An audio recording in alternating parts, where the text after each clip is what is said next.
And welcome to the Marigold Standard, your weekly audio source of all things Dream Star Fighting Marigold. I'm your host, Rob Goodwin, and I am joined as ever by my friend, your friend, he's all of our friends. It's Mr. Matt Turner. Matt Turner, how the devil are you today, my friend? Rob Goodwin, I am absolutely fantastic. I'm so glad that you're back. I'm glad that you are recharged in the dynamic duo. We're back again for some fantastic Joshi Pro Wrestling content. But how was your trip to, was it North Wales or was it South Wales? It was South Wales. Yeah, it was good. I was saying to you just before we came on, it was the recharge that I needed. It was a lovely trip. The weather held out, which meant that we could go to loads of different day trips and things like that. I am something of a history nerd, so able to go and visit some old castles and stuff like that because I'm just that exciting as a human.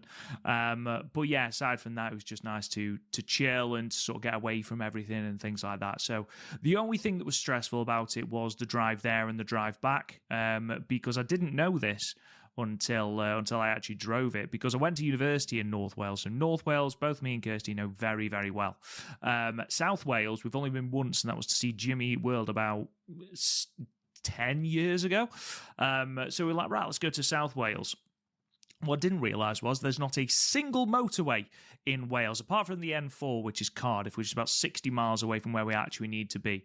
So it's all windy A roads. And the problem is, with it being windy roads, is that if you get stuck behind something, there is no way of getting past it. Matt, I kid you not, on the way back, weather was gorgeous, by the way. We drove along the coastline, so the view was incredible. But I kid you not, I followed absolutely everything doing 4 miles an hour that could possibly. We followed tractors, we followed caravans, we followed some sort of weird RV thing from Nova Scotia that seems to not realise it can go above 12 miles an hour.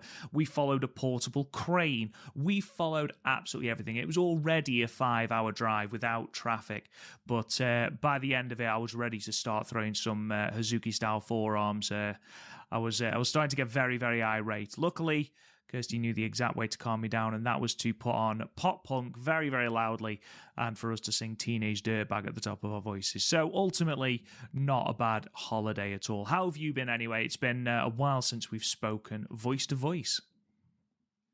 I'm good, my man. As we speak, I'm in my podcast room, and my kitchen smells like victory because this week, my brother, is the annual apple pie baking contest at our town fair. So my wonderful wife, yes, if you remember, for our longtime listeners of the show, my wife placed third last year in the pie baking contest. Now, 2 years prior, she entered, her uncle entered, her sister entered, and her cousin entered. For some reason, my wife didn't place at all, which I was almost going to throw a Sabu-like chair at this 80-year-old lady that was doing the judging. I love everybody, you know that, but my wife she's obviously, she's the love of my life and my life to happiness. But I was like, how do you not place this woman at all? Like, there's 7 places. It's rigged. You can get up to yeah, exactly. So I was like, that's really weird. Now, her cousin finished 5th, and this is 2 years ago, and her sister finished 7th. Well, last year, a week before the apple pie baking contest, everybody said they were too busy. Not my wife. No. Very much like me, Rob. If it's important, you will fit it in, right? Maybe the one thing we actually have in common. If it's important to you, you will make it happen. So she finished 3rd last year. And again, nobody else from the family, they did not decide to enter the contest. We said, well, somebody finished 5th the year before. Somebody finished 7th the year before. So technically, Amber has the highest rank. Now, Rob, the plot thick weekend, we were at a 4-year-old's birthday party. Yes, I repeat, a 4-year-old's birthday party, and the trash talking between my wife, her cousin, her sister, and her uncle was laid on thick. But I'm like, we're at a 4-year-old birthday party.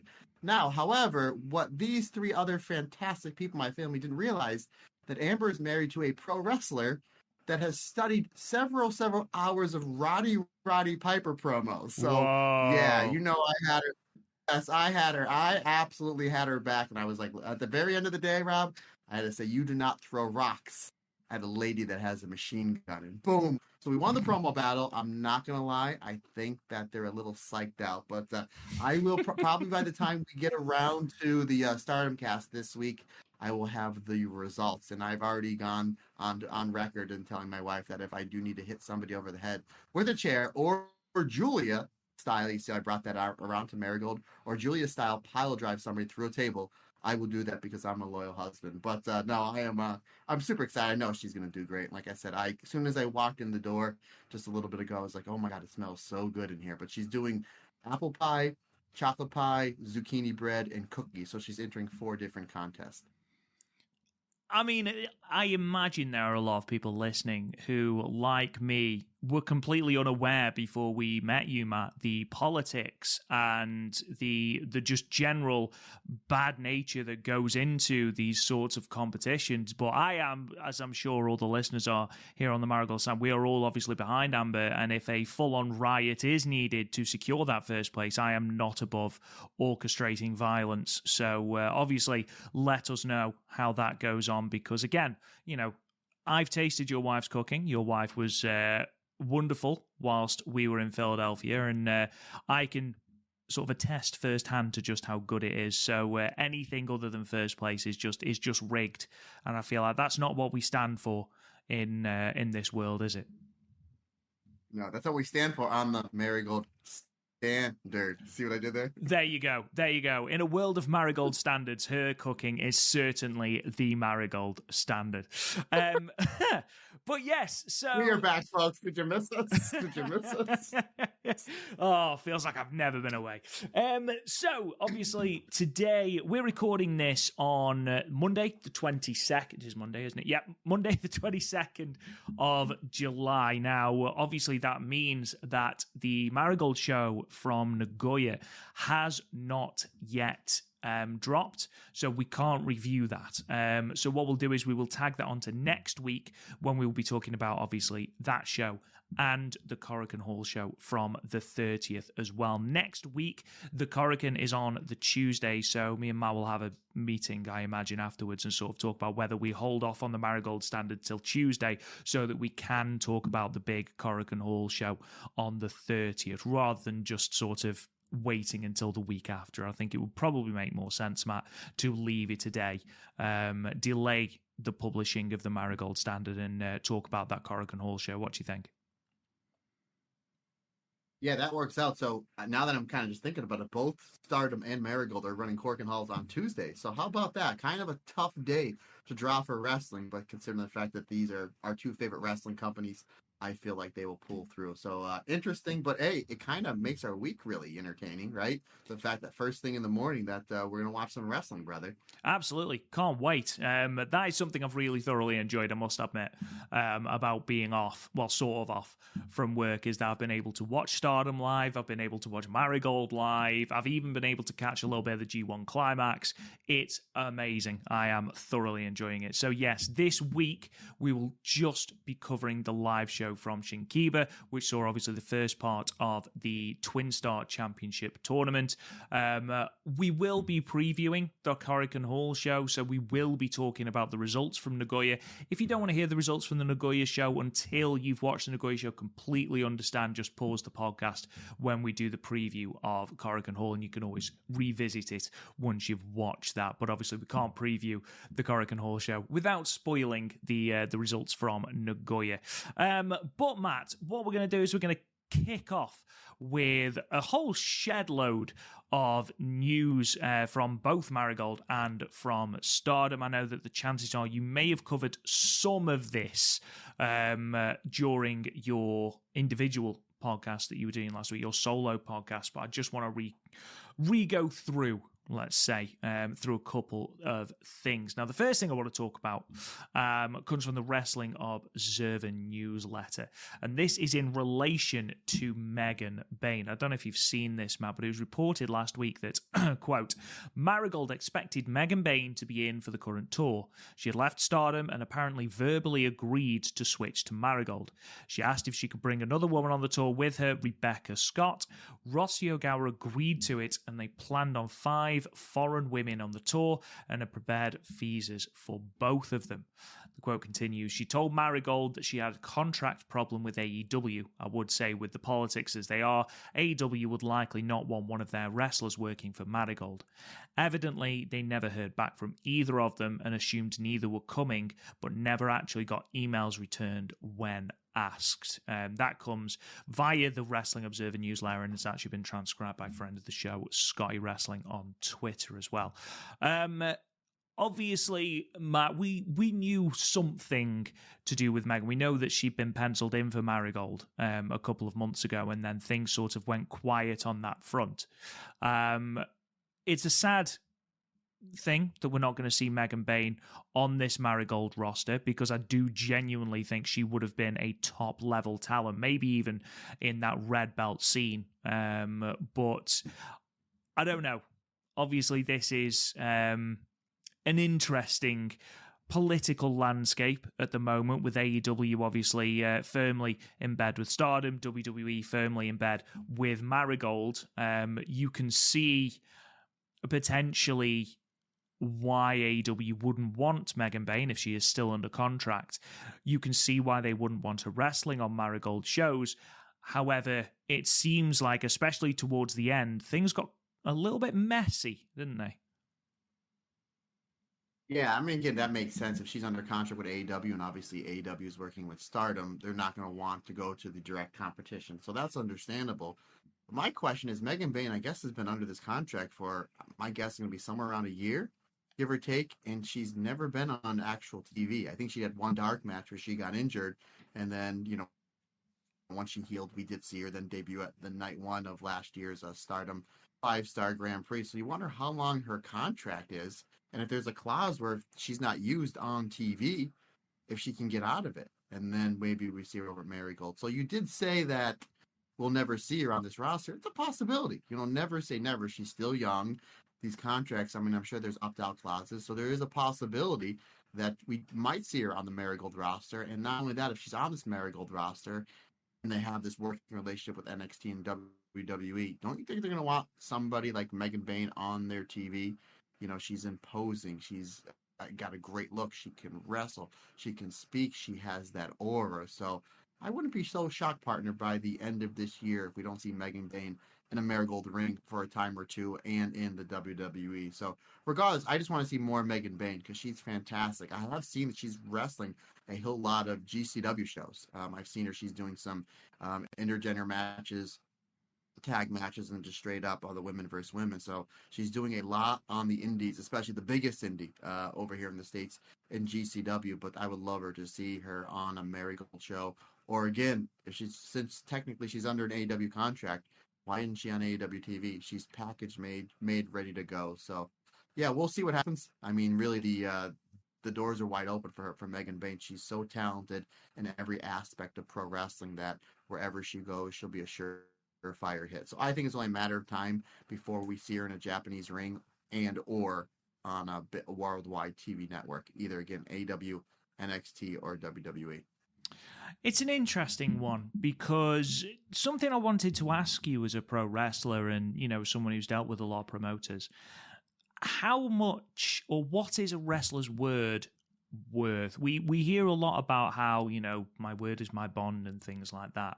But in terms of wrestling, how much store can you put in, or do promoters put in sort of a verbal agreement? Because again, you look at the way it's reported here, she'd left Stardom and apparently verbally agreed to switch to Marigold, going so far as to ask if she could bring another woman on the tour with her.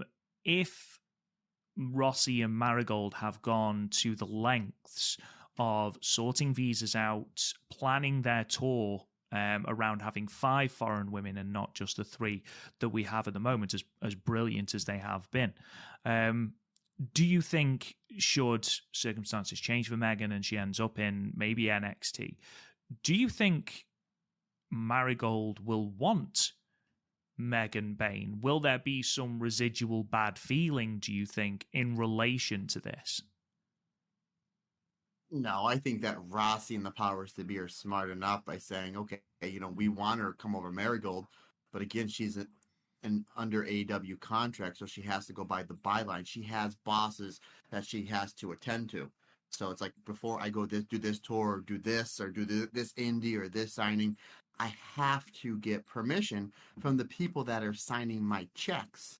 So and then again, obviously, it's just like, well, AEW has a working relationship with Stardom. Stardom is in this feud, not feud, you know what I mean, with Marigold. So that's the reason behind it.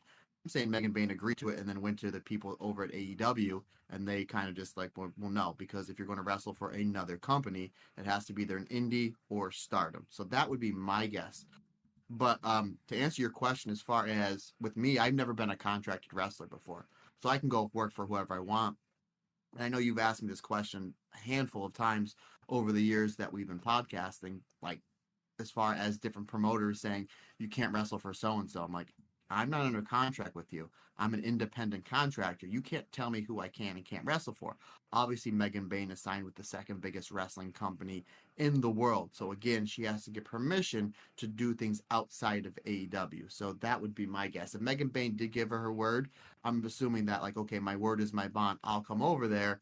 And then when she went to go get clearance from AEW, she probably didn't think it was a big deal because she's never again been on TV, you know, for AEW in quite some time. So she figured it would probably be no big deal because I did this thing with Stardom, not knowing that the AEW Stardom relationship was just really started kicking off just a handful of months ago. So I think it was just something lost in communication. I really don't think anybody was at fault. I understand Megan Bayne's point. I understand AEW's point, and I understand Marigold's point here. So I just think it was something that was lost in translation, and I don't think it's anybody should really be pointing the finger at, excuse me, and making blame on anybody. So again, I think it's only a matter of time before we see her. You know, again, she's under AEW contract. So again, if she wants to go over to Japan, why aren't we bringing her back to Stardom? You know what I mean, Rob? There's a question for you. Why aren't we bringing her back to Stardom? She clearly wants to be wrestling. We don't have a spot on her for the roster at this time in AEW. Let her go back over to Stardom.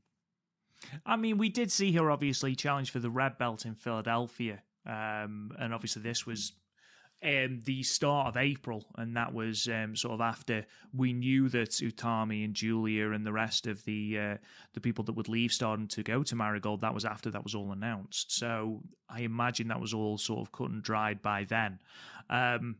You know, we've said this before, and actually in the interview with Sonny, we talked a little bit about how Yoshiko came back to Stardom after, you know, obviously wrestling Mayu Iwatani in that great match at Nippon Budokan, after everything that went down in 2015, you know, and I feel like, you know, I think Sonny's exact response was, Rossi's a businessman, you know, ultimately, if you can work through it, you will, I believe, you know, paraphrasing slightly his answer, but you can go back and listen to that interview in the archives. I think it's Marigold Standard episode 3. And I feel like, you know, if you can work through something like the ghastly match, then you can certainly work through something like this. Megan Bayne is a huge get. She's an incredible talent. She's been doing incredibly well on GCW and things like that. The big question mark for me is how she's not on TV with AEW at the moment. It really does boggle the mind. I think the main issue is the way that contact was cut between the two. And again, we don't know whether this was sort of above her. You know, she didn't have an option, whether it was a case of, no, you need to cut all contact now. Okay, we don't want you conversing with them. We don't know what went down. We weren't there. On the face of it, obviously, you know, an email just to say, I'm not coming over anymore, I'm not allowed to, I'm sure would have sort of softened the blow somewhat. However, again, as you've already mentioned, Matt, we don't know what went down. What interests me is if Megan Bayne was slated to be in, and if there were 5 foreign wrestlers in the promotion to begin with, presumably Megan Bayne, Rebecca Scott. You've then got Myla Grace, Zeta Steele. I'm interested to know if there was initially somebody else, or if it was Bozilla, or if Bozilla was brought in as a replacement for Megan Bayne, because they are both very similar wrestlers. If they were both going to be brought in, goodness gracious me, can you imagine that as a singles feud? Megan Bayne versus Bozilla? Goodness gracious me. They break the ring, they break Korakuen Hall. it would be an incredible show. It really would. But yes, so I thought that was interesting because I know that obviously we'd heard sort of rumblings about this a couple of months ago, but we weren't sure of the ins and outs. But obviously, Dave has reported that through the Wrestling Observer newsletter. A couple of things. I always like doing these, but we've got Stardom and Marigold wrestlers out and about. The first one I want to talk about is Utami Hayashishita. This is again courtesy of Himanshu Doi on Twitter. Utami will be making a special appearance at Kaiji Tomato's independent show, High Tension Night at Shinjuku Face on September 26th. So obviously quite a distance in the future. And Utami Hayashishita and Veni will be teaming up to face Ayami Sasamura and Yuri. I love me some Utami. I love me some Veni, Matt. I imagine this is going to be a great match. Yeah, and we're getting more familiar with the Joshi style approach. Not just the Joshi style, but more of the Joshi wrestlers because of Marigold. And now we're watching more Sendai girls because of Miko Wada. And I've seen a decent amount of Yuri. I don't know if you've seen her yet, Rob. She is fantastic. Obviously, we've seen a handful of Veni over the past couple years. She's always a cornerstone of those Hana Kimura tribute shows. And it's Utami Hayashishita. So, yeah, I'm really excited for this match. Not to put you on the spot, brother, but did they by chance make an announcement of how we can watch this match? No, nothing as of yet. Obviously, there are people from Marigold, there's people from GAMPRO, there's people from 2AW, so I don't know. It's not... Whereas Stardom World certainly at the moment have been fantastic in putting like matches from JTO, for example, where you had Maika versus Tomoka Inaba, or the Sendai Girls match, Mikari Iwata and Saori Ano has actually gone up on Stardom World today.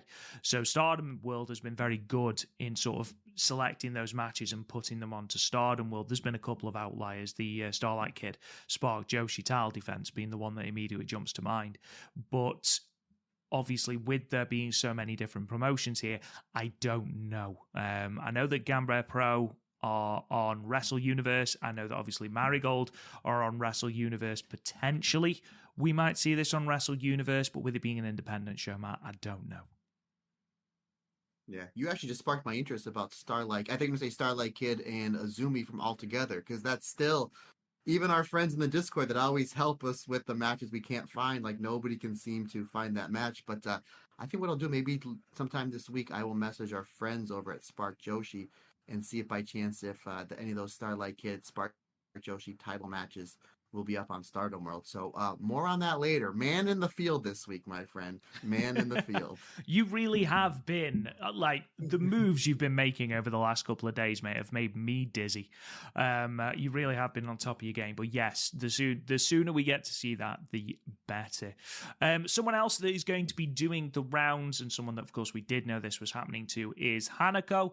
She will be going on her US excursion over the month of August, and we talk about how that's a really, really good idea. She's not going to be a part of the 5-Star Grand Prix. Let her go, spread her wings, learn her craft, go and wrestle as many different people and as many different styles as you can. It's only going to better yourself. Well, the first 2 matches of that excursion have been announced. The first one is for New Texas Pro, which I believe a friend of the show, Walker Stewart, does a lot of the commentary for. So that's going to be their already platinum show at Campbell Hall in Pasadena, Texas on August 25th.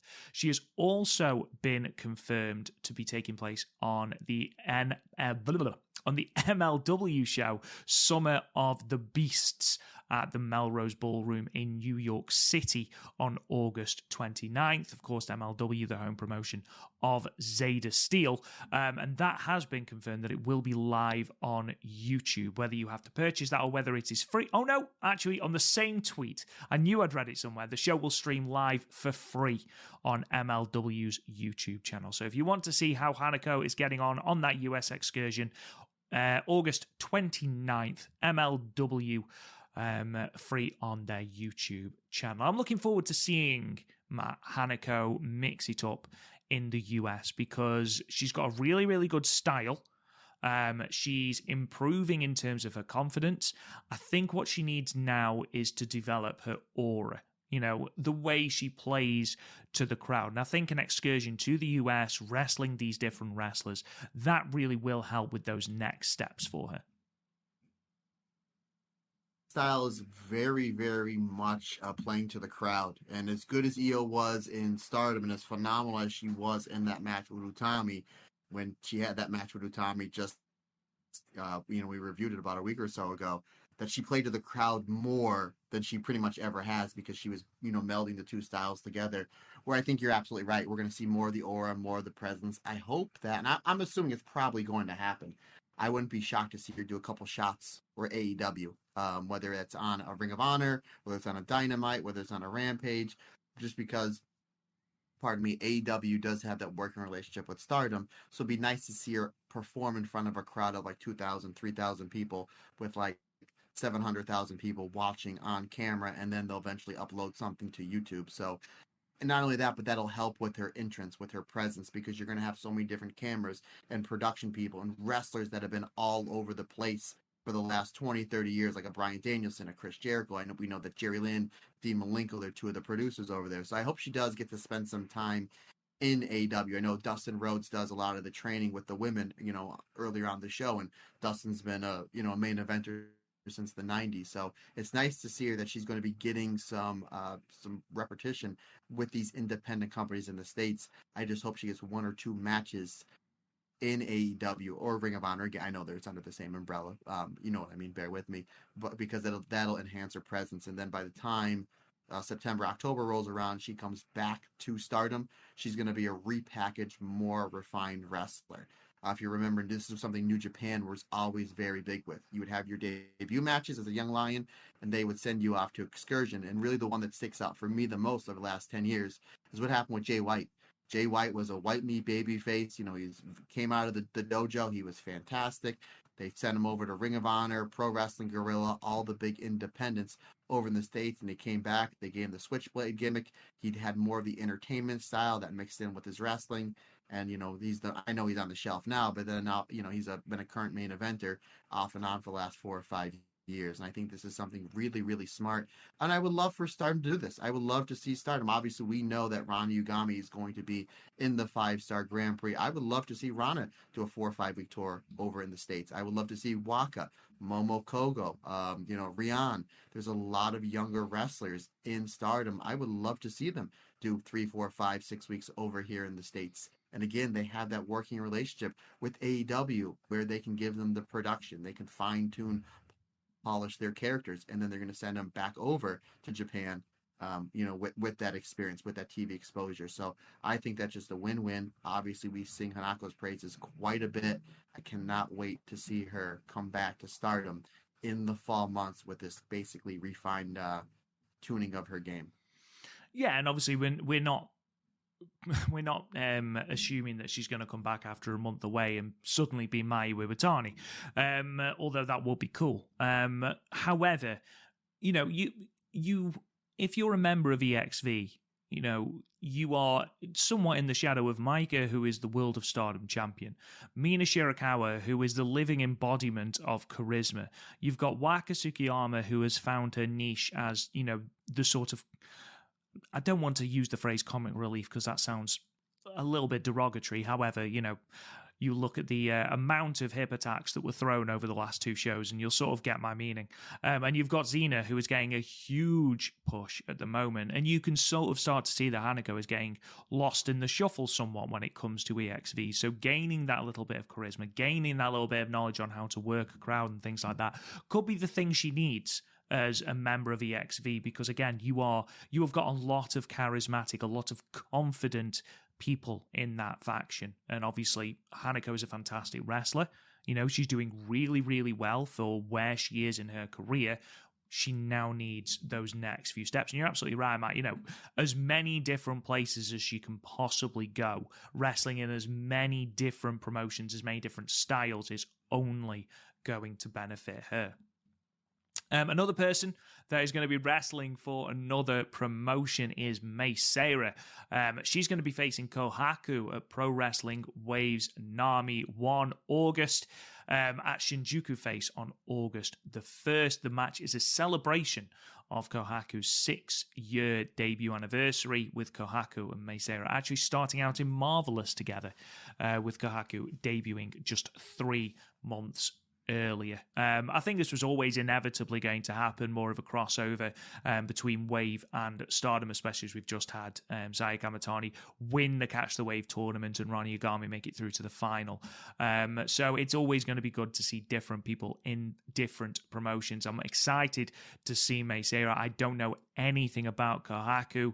I know criminally little about Pro Wrestling Wave in general, really, but I'm looking forward to that, Matt. Yeah, those Stardom wrestlers, again, as long as it makes sense and they're not on the card, or they're not, hey, we don't need Meisera for this card, in KBS Hall, because the main event is, I'm using for example Micah Mina versus Tora and Tekla. So yeah, let's lend a hand. Let's help them out. Let's help them sell some tickets. I've watched every one of those Saya Kamatani and Rana Yagami matches from Catch the Wave, and they were all great. And the houses, there wasn't many empty chairs there, so they helped ticket sales. And again, buddy, a couple minutes ago, you said about how great Stardom World is on putting these matches with the Stardom wrestlers on non-Stardom shows up. I was trying to figure out how do I watch and Catch the Wave so I can watch Rana, and of course, I've got nothing but love for Saya Kamatani. It was right on the subscription service that I already purchased, so good on them. But yeah, it's really interesting and really cool to see Stardom working with all these other promotions to kind of help them out by putting some of these big stars and champions and former champions on these shows to help ticket sales out. So yeah, it's good on them. It's, again, there's no reason in pro wrestling why all these companies can't work together, and at the end of the day, it just betters the sport of pro wrestling, the sport that we love all so much, my friend. Yeah, absolutely. And again, I assume that will be on Stardom World. And then finally, final one, Matt, I promise. And again, these are all coming courtesy of Himanshu Doi. And Nanasi will face Lady C at Just Tap Out Milk Dipper on August the 2nd, which I think might be the greatest name of a show ever. Nanas was a trainee with Lady C, but left quietly. She watched Lady C wrestle on a show and was inspired to take up wrestling again.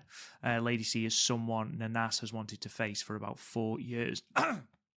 Sorry, I got something stuck in my throat for 4 years now, which I think is really, really, really cool. Lady C is someone who is improving a real rate of knots recently, especially on these Stardom World shows that they've been airing recently. She's been given more of a platform, more of a focus, more of a spotlight, and she's been doing really good things with it. I really hope that she is one of the people that gets through into the 5-Star Grand Prix this year at that play-in tournament that obviously starts tomorrow. And, to have someone say, "Oh, I've really wanted to wrestle you for this amount of time," I think is a real huge ego boost for and a well-deserved one for Lady C, Matt. Lady C, inspiring the masses, my friend. Yeah, love to see it. I mean, she's somebody that absolutely works her tail off, and you can see how much she's really, really putting into her craft. I mean, we do see that in these last maybe 2 months on the Stardom shows. Her lower back is pretty well taped up with KT tape, so you can tell she's in a lot of pain, but still putting on a lot of really good matches. And again, she's another one that if she does not make it through to the 5-star, send her over with Hanako. The two of them as a tag team, like in some of these indies or in AEW, I think be terrific. And Lady C already has really good stage presence. Considering the fact that she's really only wrestled majority of her career in Stardom, and it's really cool. It's really cool to see her dipping her toe outside Stardom to another Joshi promotion to wrestle somebody that looks up to her, both figuratively and physically, my friends. So, no, really good on that. It's good to see Lady C getting out there as well. Yeah, absolutely. And getting that spotlight she deserves, because I really do think, obviously, I didn't want to see Queen's Quest break up. And I know you're going to say they're not broken up. It's just Saya Kamatani. For all intents and purposes, especially at the moment, Queen's Quest are broken up. And I couldn't see how this was a good thing for anyone. let alone the merch sales. However, Lady C seems to have embraced this chance of a new coat of paint, and obviously she cut the hair off. She had that really good match with, or that really good exchange, should I say, with Saya Kamatani, and she's gone on teaming with God's Eye and doing really, really good things. So I'm excited to see what the rest of the year brings, and I'm excited to see this match because, again, I don't know a great deal about Nanas, and it's good to see Lady C getting that spotlight in a singles match. As we all know, Saori Anou is our current and reigning Wonder of Stardom champion, as Matt covered last week. She defeated Mika Iwata in Sendai Girls to win both the Wonder of Stardom and Sendai Girls World Championship. In terms of that latter championship, Saori Anou will defend that belt against Dash Chisako at Sendai Girls' next show at Sendai Pit, which is on August the 24th, which coincidentally is also Dash Chisako's birthday. Matt, obviously, Saori Anou, great match with Mika Iwata both times, and Dash Chisako, fantastic match with Momo Watanabe on that same show. This match is going to be fantastic. Really smart booking from Sendai Girls and Stardom, because majority of the outside eyes that watch the Sendai Girls show were the Stardom fans like me, you, and I'm sure majority of our listeners, and they had a big focus on those two matches because, again, we had our beloved Momo Watanabe in the one match. Then obviously the main event was Mika Wada and Saori Anou. So again, as somebody that really only had a huge focus on those two matches, well, it makes sense because who won those two matches? Dash and Saori Anou. Okay, let's now pair them together on our next show. So it's really smart, simple booking for them to sell tickets and subscriptions to Wrestle Universe to come back and watch that match. I've only seen Dash wrestle a handful of times, and I understand like the match at Momo Watanabe wasn't your traditional wrestling match. It was a hardcore match, but it still was fantastic. Really great psychology. The way things were built up in the match was terrific. Obviously, we know Saori Anou is one of the best wrestlers in the world. She's fantastic. So again, it was just like, well, Stardom fans, you watch these two matches, you're basically getting the two winners of these two matches, in about a month's time. So smart booking, really smart decision, and a really easy way for them to sell tickets. Agreed. And I imagine the line for tickets will be long. Well, that's nothing to the size of the line that Julia had during the autograph session in Nagoya. Matt, have you seen this clip? Yeah, I did. At first, I thought it was just the line just to get into like all the autograph sessions for Marigold. And then somebody told me like, no, that was just for Julia. I was like, boy, howdy. How about that? I mean, what an absolute star that she is. I mean, really, there's just all the buzz is Julia. Obviously, we all love Julia, but so does pretty much everybody in the meet and greets as well. I mean, I'm not joking. The clip is about 40 seconds long. And for the entirety of that video, save for about 7-8 seconds at the end, is just them following the line with the camera. It is absolutely huge. I mean, me and you did meet and greets for the Stardom wrestlers, Matt, and I know that obviously it was done slightly differently and it was set out slightly differently, but none of the lines, I don't know whether that was just because me and you were proper nerds and were like at the front of the line waiting. If there had been a queue, the prior night, we 100% would have pitched tent and queued the night before. However, this is just, it's unreal. You're right, the star power of Julia is there to see, and it's really quite nice thinking back to the early days of the Stardom cast when Julia had first debuted in Stardom and sort of just wasn't connecting, something wasn't hitting. And listen to those old episodes. I was not a fan. I couldn't see what the hype was. What I saw was someone who had a fantastic look, but just something was missing. And then something happened, and suddenly it was just a case of, oh my God, do I not only get it, it's like hitting me in the face. This woman is it. And again, she's wrestled 3 matches now in Marigold. She's yet to win a match in Marigold. and yet her queue is just through the doors. It's absolutely enormous. I do really feel sorry for the person who was sat next to her in the autograph signing, because that's got to be demoralizing for anyone. I think it might have been Misa Matsui. But can you imagine being the person sat next to it? Just this enormous queue. But yeah, credit where credit's due, Julia. You've thoroughly deserved it, and hopefully you get to enjoy that until you make your bow in NXT. A little bit of sad news now. Apparently, Nanae Takahashi arrived in Nagoya on the 21st of July and developed a fever, so she was unfortunately not able to take part in the Nagoya show. This obviously comes after now Ishikawa not being able to take place on the shows from the 20th or the 21st, which means that both members of the Passion Sisters have ended up with a fever at some point over the weekend, which is not good.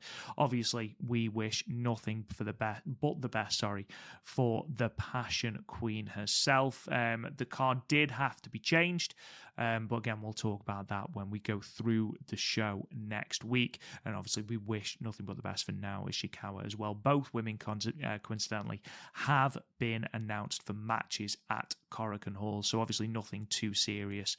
But we'll go through that when we preview the shows. Now, before we go on to the one show that we are going to be doing today, the show from Shin-Kiba on the 20th of July, we have potentially the most important bit of Marigold discussion, Matt, that we've ever had in the 10 episodes that we've aired so far of the Marigold Standard Experience. And we talked about this a little bit during the Summer Destiny review, and we were talking about how everyone had raised their game in terms of their gear and their hairstyles. However, I feel like there's only one true man, one true critic that can really give us the finer sense of who pulled it out of the bag with those costumes and their hair. And of course, I'm talking about Andy Hedder. So, Matt, I believe you actually have Andy Hedder's awards for the Summer Destiny costume and hair. Now, folks, you're not going to get this fantastic segment on the Wrestling Observer. You're not going to get it on PWI Insider. You're not going to get it on Renee Paquette's podcast, Corey Gray's podcast. You only get it here at the Marigold Standard. So not only did Andy Hedder give the best overall awards, he did each match individually. So, oh Jesus, again, I didn't realize that. That's incredible. So this is the work that my man put. Now, again, if you're part of the Stardom Cast Patreon, first of all, we thank you. Second of all, when Andy and I, when we do what show was better, he goes through each match who had the better hair and better gear. That's exactly what he did here for this entire show. So, without any further ado, the very first match, which you remember, was the pre-show match with Rea Sato and Komomo Manami. Best hair goes to Rea Sato. However, best gear goes to Komomo Manami. Match number 2, if you remember, was Yuzuki and Tanaka versus the Tokyo Towers. Victoria Yuzuki sweeps best hair and best gear. Yeah, absolutely. So she's the big winner. Match number 3, again, if you remember, was Myla Grace and Zeta Steel taking on Chiaka and Nagisa Nozaki. Best hair goes to Myla Grace. Best gear goes to Nagisa Nozaki. Match number 4, if you remember, was the Super Flyweight Championship, and we have a split, my friend. We have a split as the best hair goes to Misa Matsui, and again, you remember she did the Natsupoi hair tonic gimmick, if you remember. We call that, and then she did the hair tonic gimmick from The Simpsons. Anywho, and best gear goes to Natsumi Shozuki. Match number 5, if you remember, was for the Dojo on a Pole match with Takako Inoue. Takako Inoue getting best hair, and best gear goes to Mai Sakurai. I think it had to be the hat. Had to be the hat, right? Has to be, yeah. Match number 6, if you do remember, it was Mirai versus Miko Ano. Mirai sweeps best hair and best gear. Wow, and I tell you what, this one's a shocker for me. Match number 7 was the finals for the Pure White Championship. Best hair going to Bozilla, but best gear going to Miko Ano. I thought he would have had that flip-flop because, yes, because Miko Ano's hair was fantastic. Especially she had like the battle damage hair going in that match with Bozilla, and Bozilla had that great white gear. Match number 8, Io Shirai winning best hair and best gear. And oh, Andy, I didn't even read I'm literally looking at this for the first time. I think Andy Header cheated on this last one. However, it's Andy Header. We'll give him a pass. The main event with Julia and Sari. Best hair goes to Julia. Best gear he has as a tie. What? No, Julia we can't do that. What do you want to do? Call him in the middle of the yes, podcast? get him on the phone now. Absolute coward. Best overall hair, and as soon as I saw this person come down to the ring, I'm like, I already know who's winning best overall hair for this match. Best overall hair, our beloved Io Shirai. Best overall gear, a little bit of a shocker. The gear is fantastic. Don't get me wrong. He has Mirai as best overall gear. It is great gear, to be fair. And I do like, because obviously when Sonny and Stu were commentating, they talk about how the different influences and the colours and things like that. And I wonder if that's sort of playing a little role in it, the fact that there is such obvious sort of symbolism and stuff in Mirai's gear. And maybe it's just because she's got the hair to match the gear. It might be something as simple as that, because that's class for me, to be fair. Yeah, so good job on Andy Header. Always top-notch reporting, buddy. Absolutely. And it's probably a good job that podcasts like the Wrestling Observer don't do little segments like that. But that's what makes us, Matt. Let's talk then about the one show that we are going to be focusing on today, which of course is the Summer Gold Shine Tour Night 3 from the 20th of July, live and direct from Shin-Kiba First Ring in Tokyo. No attendance report as of yet. But this is the 4th time that Marigold have run Shin-Kiba First Ring since their inception. The last 3 times they've run it, 284, 271 and 289 people in attendance. I'd be surprised if they are going to be anywhere near 271. I think you're looking at high 200s, early 300s. It looked like a packed venue. You've got both Julia and Sari on the card. Julia wrestling for the first time on an undercard show since Marigold Fields Forever. I'm thinking they'd be touching 300, which is at the moment a very, very, very solid number for Shin-Kiba First Ring, Matt. Yeah, considering this was the first show after that Show of the Year candidate, Summer Destiny, I'm not shocked at all that they packed this venue. And they had just a fantastic show. What a really great way for your next show to be after Summer Destiny is this show here in Shin-Kiba. But it was packed. All the wrestlers worked really hard. All the matches were excellent. And the crowd seemed to be ready to rock and roll from the opening bell to the final bell. So ultimately, that was a really, really good show and a great, great show for Marigold. Again, coming off that phenomenal Summer Destiny show.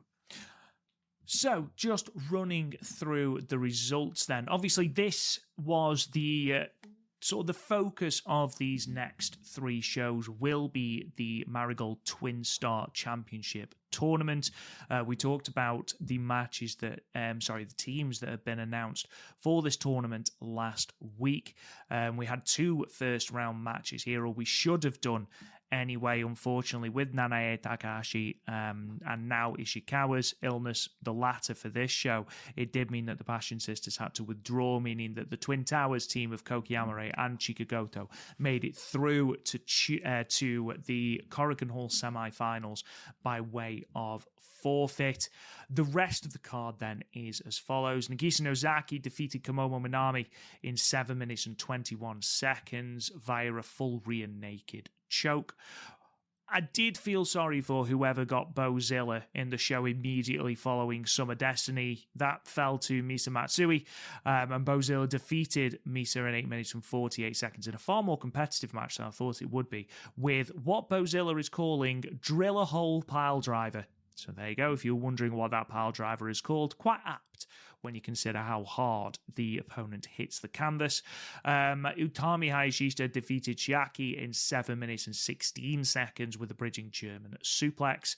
In the Twinstar Tournament Round 1 match of the night, the team of Mirai and Mai Sakurai defeated the team of Myla Grace and Zeta Steele in just under 15 minutes, 14 minutes and 58 seconds to be precise. Mai Sakurai pinning Myla Grace with the Shining Buster, which is Mai Sakurai's Gourd Buster.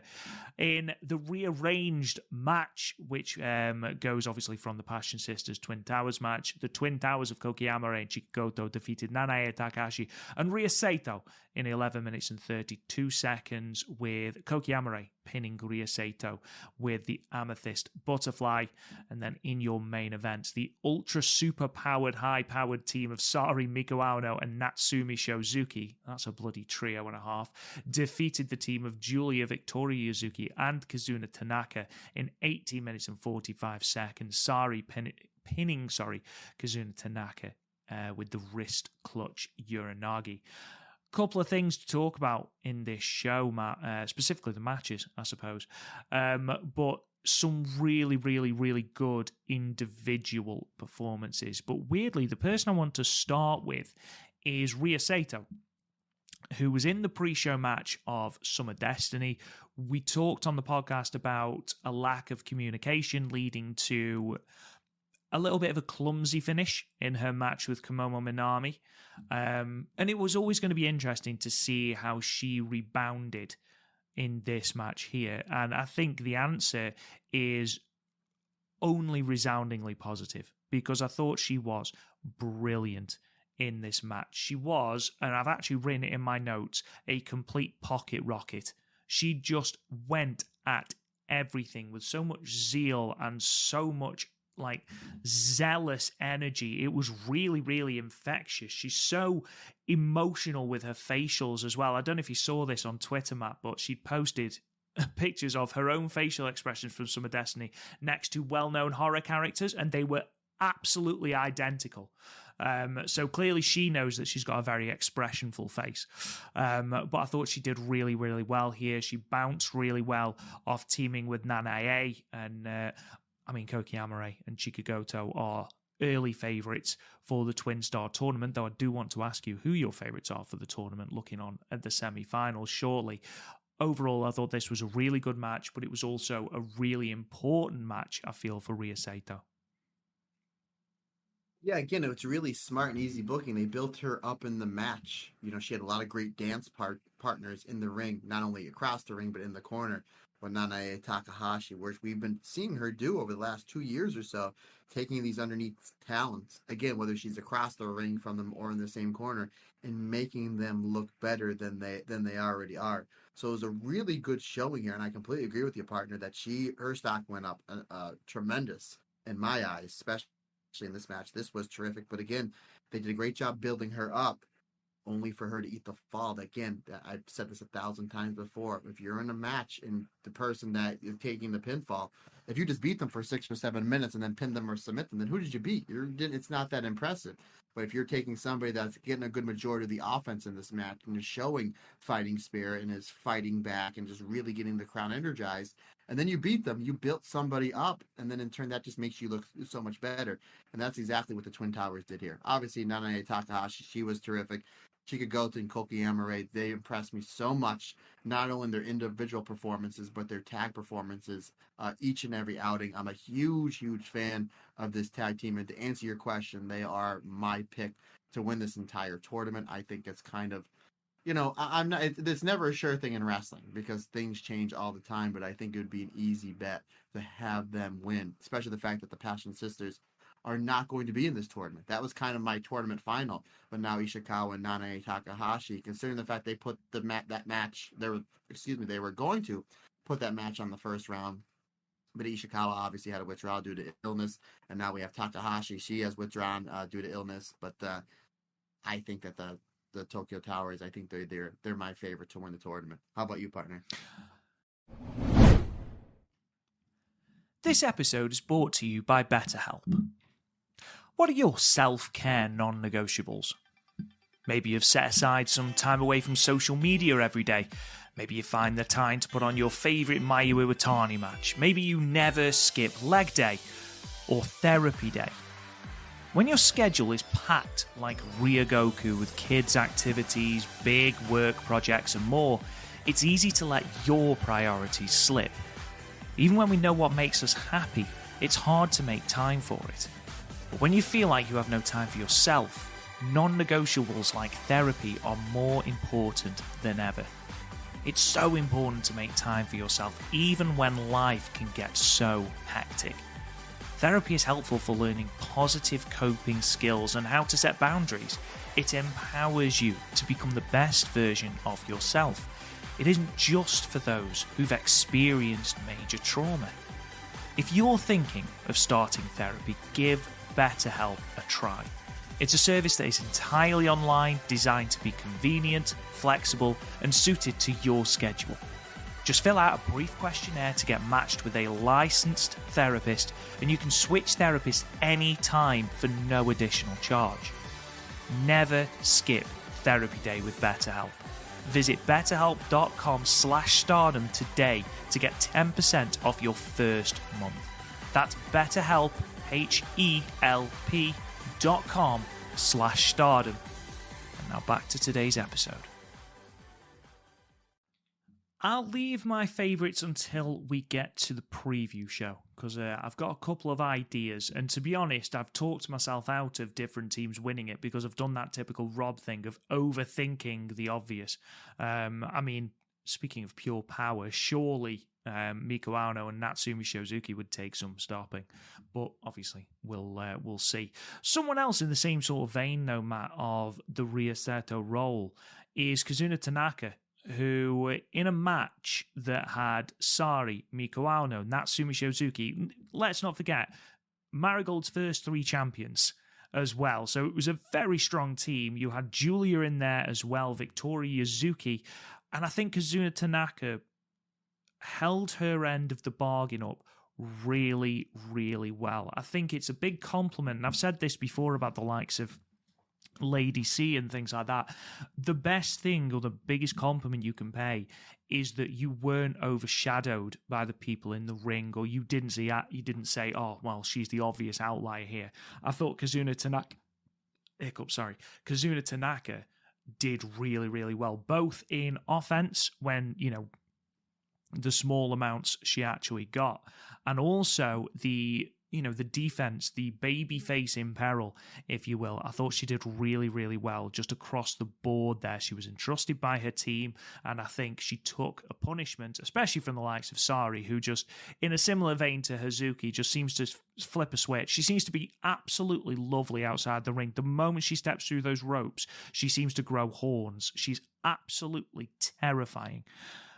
Before I ask you about Kizuna Tanaka, Matt, because I know that you are a huge fan of Kizuna Tanaka and you were also a huge fan of her in this match, we need to talk about a singles match between Miko Ano and Julia, because they teased it here, and by God, am I on board with it. Between that and the potential of a Natsumi Shozuki Julia singles match, I am down, my friend.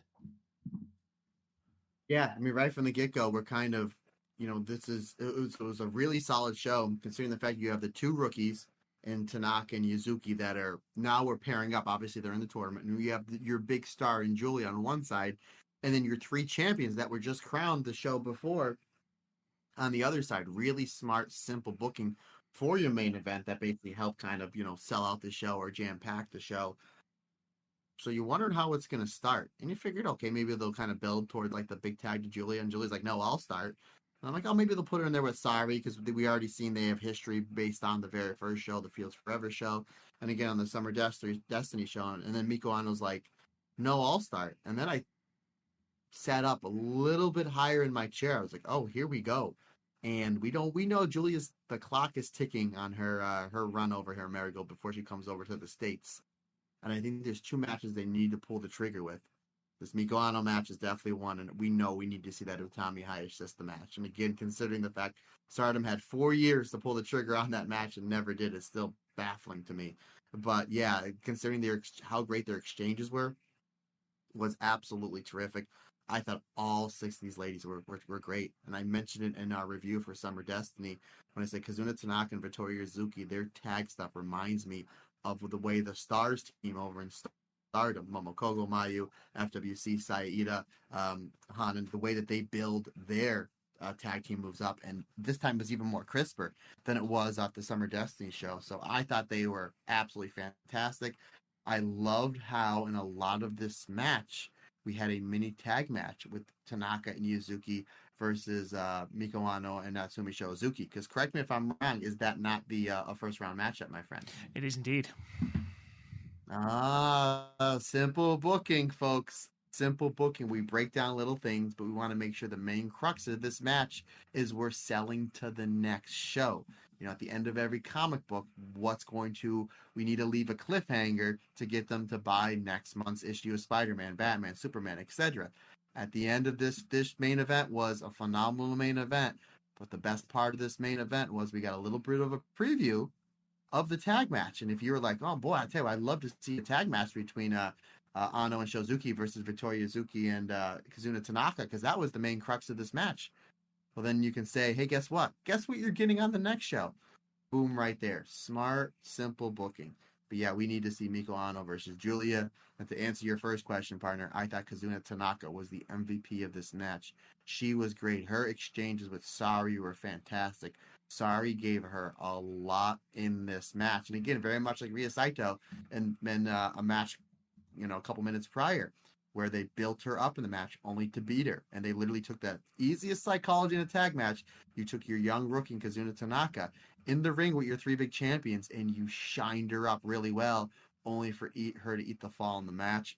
I thought this was great. This was my favorite match of the show. I had it 4.25 stars. I thought this was terrific. And, it's great seeing Julia back in the ring and just absolutely kicking ass, my friend. Yeah, the same. I had it 4 stars. Thought it was fantastic. Really enjoyed both these semi-mains, I must admit. We also had, obviously, Twinstar Tournament action. Mirai and Mai Sakurai defeating Myla Grace and Zeta Steel. Zeta Steel going on to have the worst record in the entirety of Marigold so far, an unenviable record, let's say. Currently, including Nagoya, she sits at 0-14-1.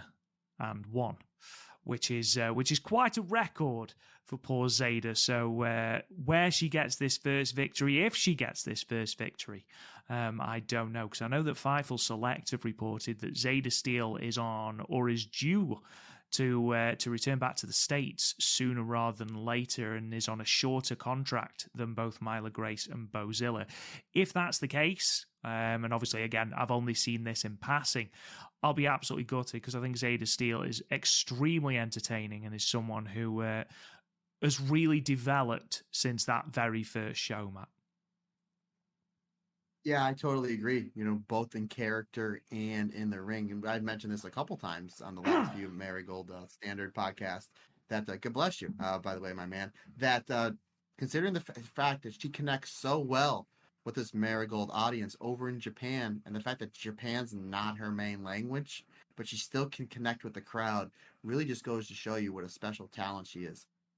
And Myla Grace, again, she's somebody that just improves each and every outing. Obviously, Mirai was terrific here, but partner, I think you'll agree with me that Mai Sakurai gets the win by using her best move, the Shining Buster. Genuinely, I was convinced that she was going to go up top and use the elbow drop. I was like, oh, please don't. Please. In fact, she's already beaten Zeta Steel with that elbow drop. I was like, don't you dare break out the Goodwin elbow drop. Thankfully, she didn't. She hit her sit-out gourd buster, which she calls the Shining Buster, which I wish she used more because it does look good and it does look impactful. I know that it is a case of maybe, Myla Grace is quite small, Zeta Steel's quite small, so maybe she can get them up for it. I know that it would be slightly more difficult to get, say, a Bozilla up for that or even someone like a Nagisa Nozaki, but even so, I'm so glad she didn't pin her with that.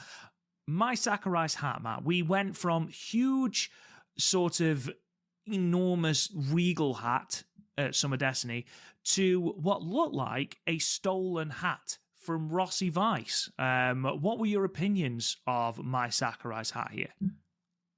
I totally agree. I think she stole it from Rossi. I think she either forgot her hat or she forgot. If you remember the first couple shows, she came out like fuzzy goggles because we thought maybe Nanae Takahashi, that was her gimmick. Mm-hmm. And then I think Sakurai just said the heck with it. This is what I'm going to do. But yeah, I think that's what happened. I think that she must have left her hat back at the hotel room or at her hat. I'm assuming somebody as regal as my Sakurai. I believe she probably has a whole entire wing dedicated in her mansion to her hats. Like you would see like on cribs where you see these basketball players that are making $100 million a year. They have their own like ginormous shoe closet. I'm assuming that's what Sakurai does, but she must have said, "Oh, I forgot my hat." If there's only anybody that works for this company that has hats, why not the owner of the company, the hat man himself? So if there's anybody that has extra hats, it'd be the hat man himself. So I'm assuming that's what happened, my friend. That's my story, and I'm sticking to it. Yeah, I'll be perfectly honest. You know, if you've got someone who is as such a style icon as Ross Yogawa is, why not try and emulate some of that incalculable style? I've heard rumors that Mai Sakurai actually has a separate tour bus that just transports her hat and that one stuffed cat she had that one time on one of the shows that she randomly just brought out and we haven't seen since. Speaking of Nanae Takahashi, Kirsty did point out something to me in our Summer Destiny review. I said about Nanae Takahashi dressing for what was effectively a Hendu in Yuki. Now, what I mean by that, because she did point out, will our American listeners know when Yuki is? Or know what Yuki is? Basically, ladies and gentlemen, if you are in America and you aren't aware what Yuki is, I would like you to think of your most touristy spot where you see Hindus all of the time. You know the places. Everyone knows the places where you see really, really, really drunk ladies, and rightly so, having a great time.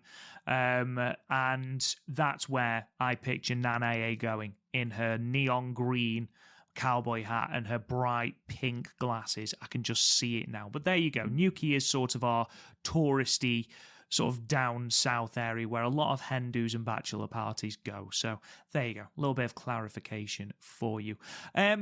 Getting back to this match, weird tangent there.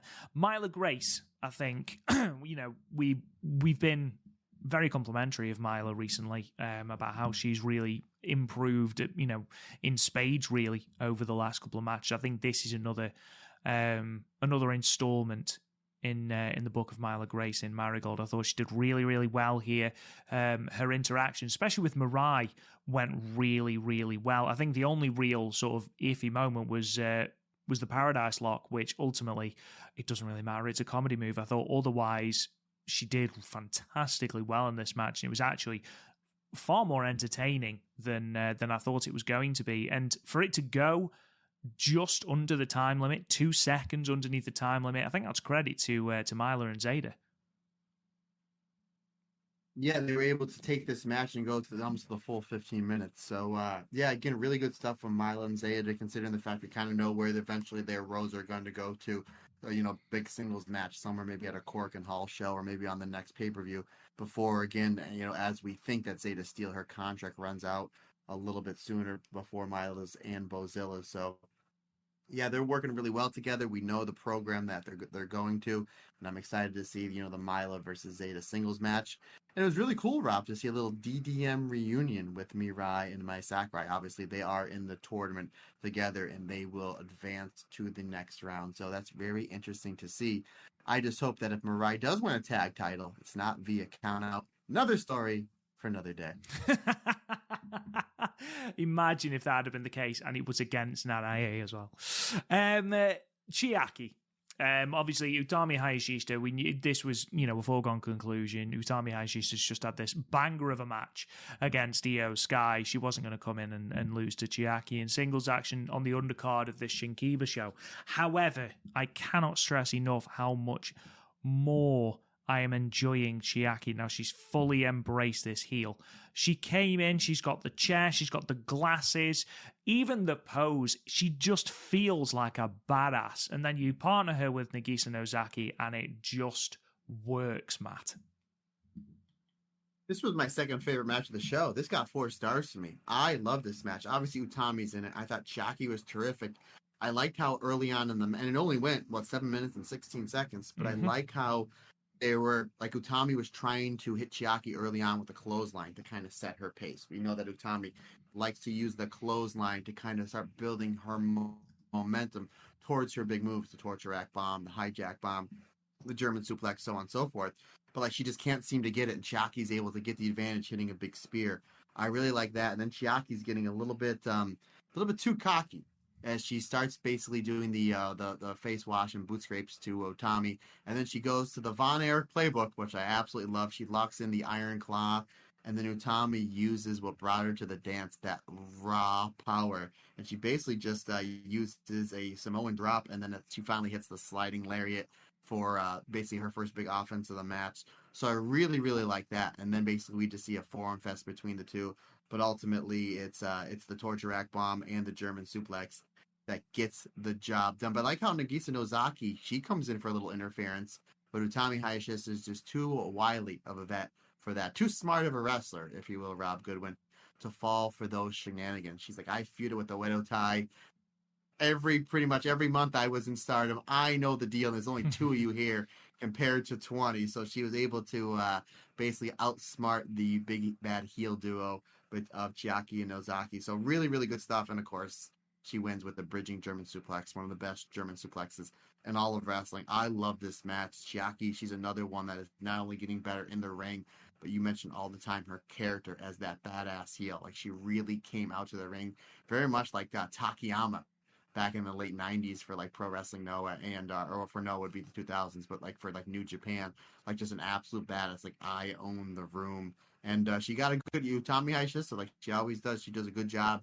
at letting her opponents get a lot of damage on her, making her opponents shine really, really well.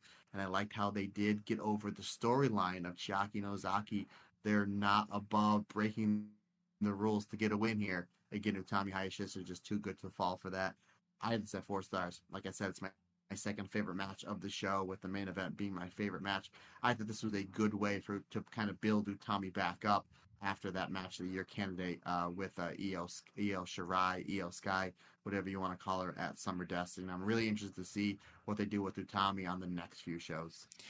I think as well, yes, I agree with you entirely, because it's, in terms of Utami, she's not in the red belt picture yet. Obviously, Sari needs new challenges. I imagine as we go towards the Dreamstar Grand Prix, that'll be where Utami sort of gets that ascension right to the top of the card. And especially as Julia's come out in a backstage interview and sort of put out a call to arms to the Marigold roster, basically saying, my time in this company is limited. Who's going to step up and sort of be that main event player? Obviously, we know that Sari's done it in a very condescending way, but Utami's obviously the person she's referring to, and I wonder if that will be where we get that singles match, Matt. Maybe it'll be the final of a Dreamstar Grand Prix. Who knows? I've got a feeling that that's probably where we're going. Maybe Utami will be crowned at Ota Ward City Gym at First Street in 2025. I also did like, I know that you've said about how Chiaki and Nagisa Nozaki are not above breaking the rules. Completely agree.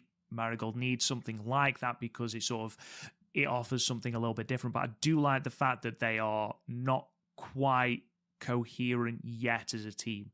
You got Nagisa Nozaki accidentally taking out Chiaki with the chair, and that's obviously going to happen. We haven't teamed a lot. There's still lots of kinks to work out.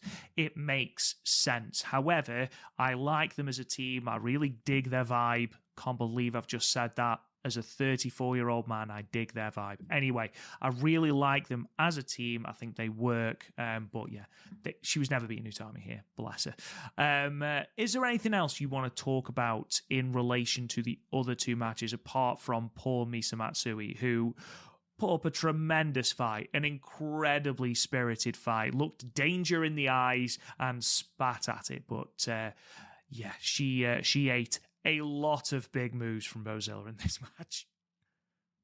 No, I mean, everything was pretty solid. I'm just going to go over my star ratings real quick. Match number 1 with Nozaki and Kamomo Manami was 3.5 stars. Match number 2 was, again, Misa Matsui. Considering the fact that if she was sitting next to Julia at this show, or maybe it was the next show, she had a rough weekend, because not only did she have to try to go up against the ring against Bozilla, but she had the giant line that was Julia. However, as someone that is that is very good at sales and marketing, if that was me, I would have used that as an opportunity to get some of the people in Julia's line to come over to her table. That's neither here nor there, my friend. I had that match at 3.5 stars. Again, match number 3 with Chiaki and Utami was 4 stars for me.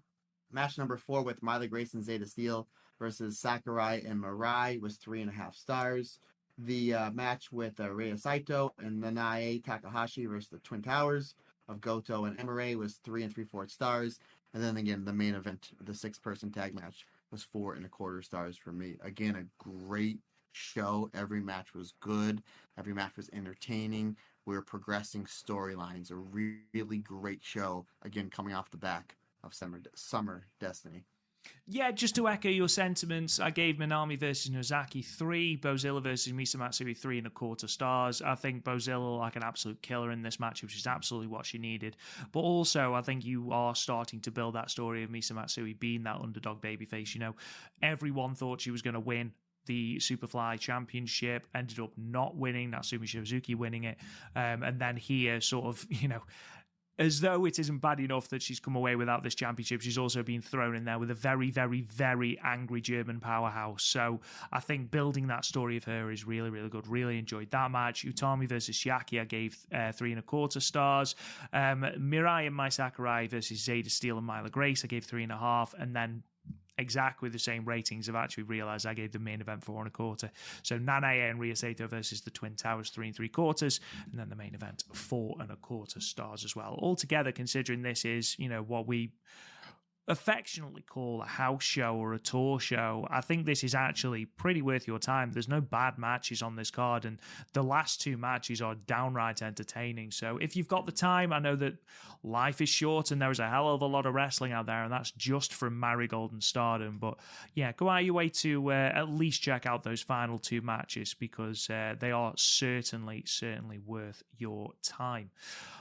Matt, let's talk about this Korakuen Hall show then. So over the last couple of days, Marigold have announced the card for the next Korakuen Hall show, which is going to be July 30th. It will be live on Wrestle Universe, and it is all about the Twinstar Championships, with the 2 semi-finals and the final taking place on this show. So after this show, we will have crowned our inaugural Twin Star champions. If you don't know the results from Nagoya and you want to sort of pause it here until you have, please do that now. This is your spoiler warning. But in terms of the card, let me read it through in format and then I'll get your thoughts before we give our predictions. So we open with a 5-way: Misa Matsui versus Naoya Ishikawa versus Komomo Minami versus Zeta Steel versus Myla Grace. The first of our Twin Star semi-finals, Mirai and Mai Sakurai versus Nagisa Nozaki and Chiaki. You've then got our second semi-final, which promises to be match of the night. Miko Aono and Natsumi Shizuki versus the Twin Towers, Koki Amare and Chika Goto. That could be a really, really, really good match.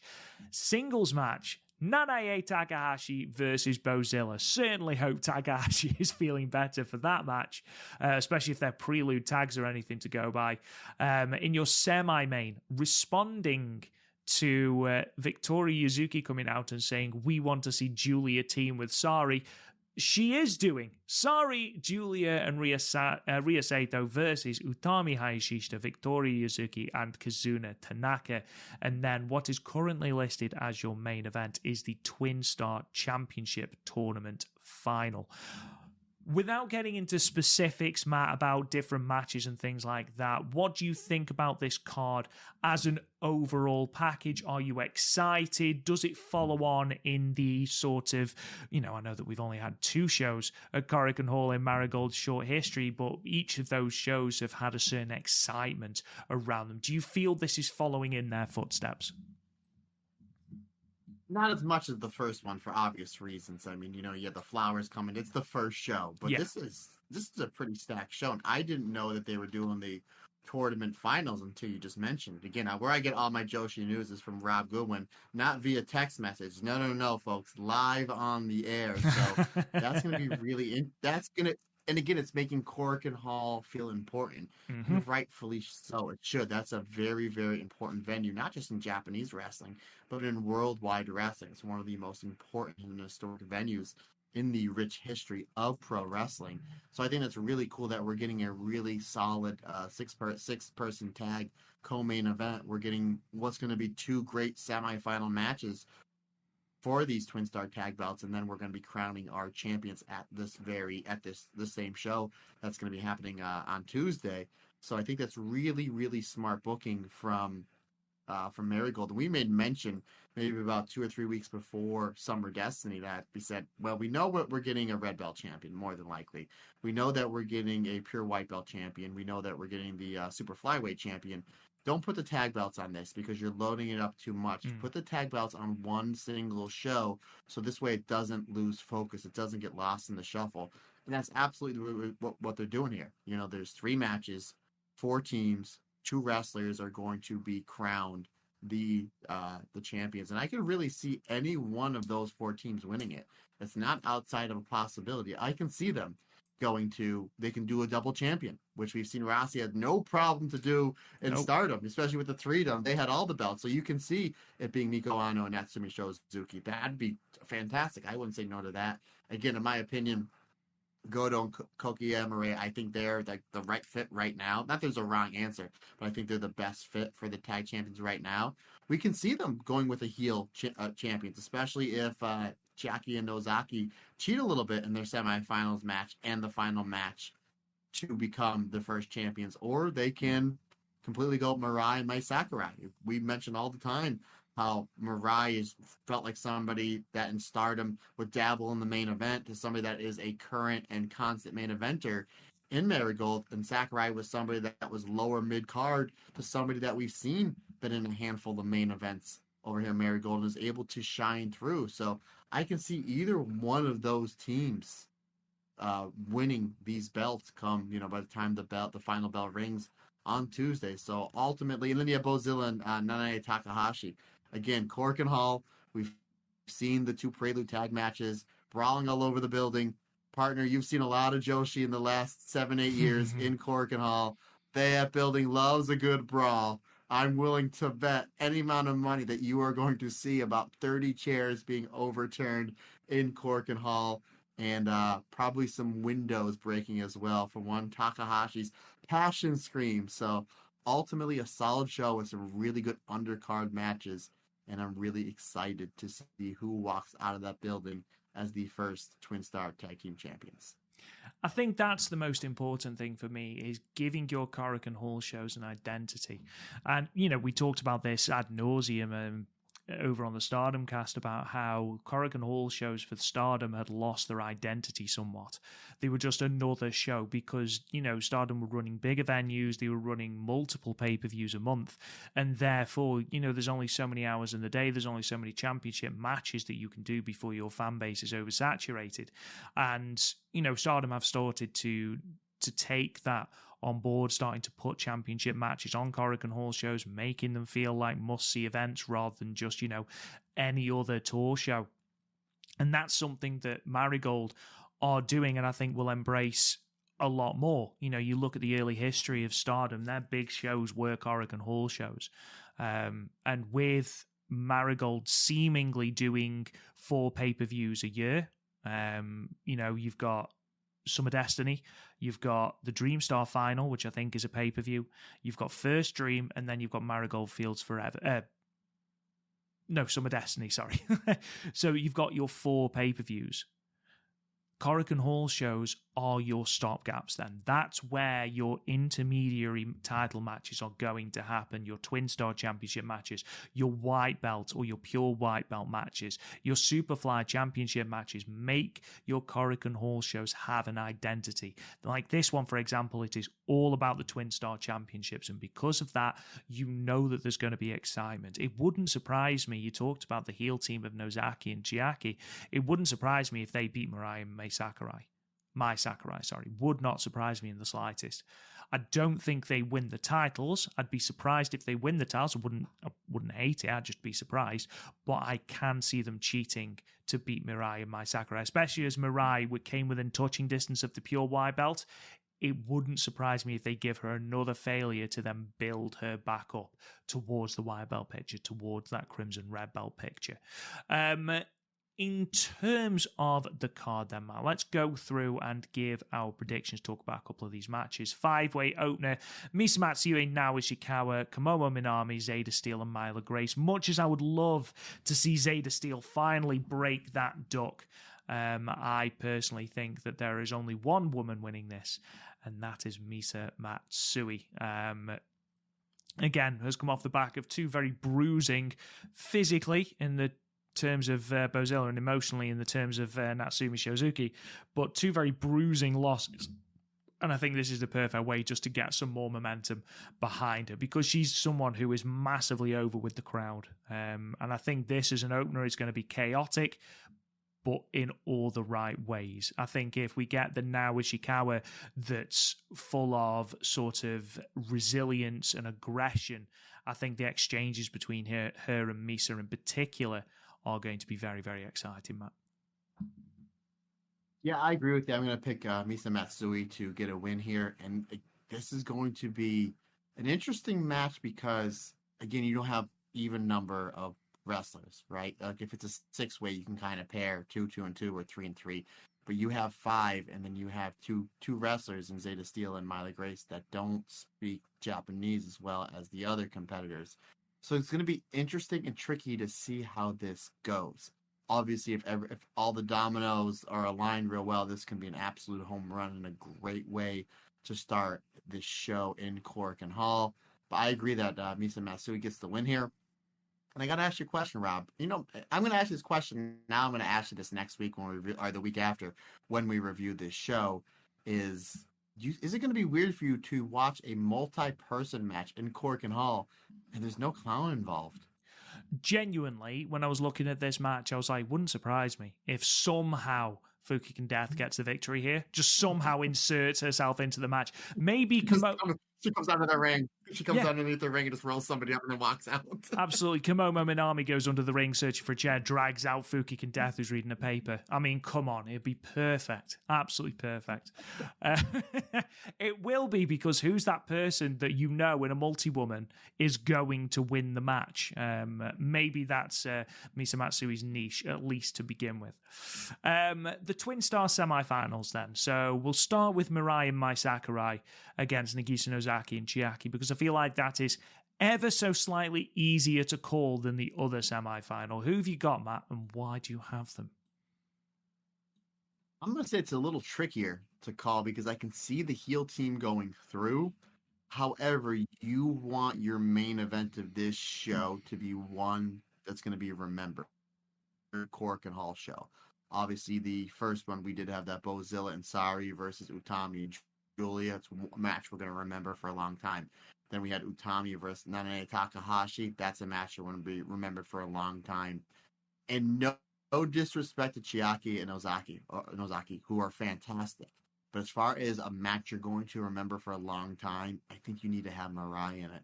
Because Mirai is a constant main eventer. She's one of the best workers, bell to bell, in this promotion, and somebody that is crazy over with the Korakuen Hall show. To me, are the Korakuen Hall fans, excuse me. To me, this is a harder one to predict because I can see some little chicanery, some cheating going on from the heel team to get the win, just to build the heat going towards the final. So then whoever's in that final match with the heels, it'll be like 100%. We want the baby faces, 0% for the heels, and the crowd is really hot for it. That's a possibility they can go with, but I'm going to say Mirai and Mai Sakurai get the win here, but I would not be shocked to see it go the other way. I am very much of the same mindset. It depends who goes through out of the other semi-final. If it's Kokiyama and Chikagoto, I think I'd see them against Nagisa Nozaki and Chiaki.